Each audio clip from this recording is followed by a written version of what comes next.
Okay, just installed the new tablet today. It's going to be mainly for new truck installs. Only thing different on this is the new RAM mount and a heavier duty power cable.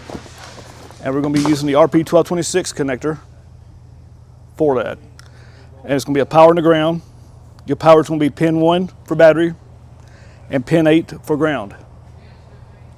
On new trucks, new installs, the RP1226 connector can be found in this pack. So with the new install and a new harness on a new truck, we're going to tie this into the RP1226 connector behind the key switch. That way removal will be easier, cleaner, and faster. Don't want to use the ones behind the dash blanks because we have to have room for the TransFlow and a smart drive. After connecting to the RP1226 connector behind the key switch, on this end, roll your harness up with the charger. Make sure your light's on.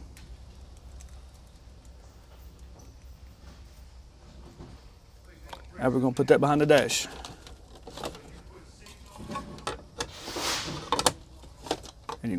So now we're going to connect to the keypad holder. We're going to use this restrainer holder to keep the cable from pulling apart. I'm going to put it in the middle like this and pull your zip ties down on each side of the connector. And of course, trim the excess off. And then right here, the slotted holes here, we're going to lay the restrainer on that and run our zip ties through it.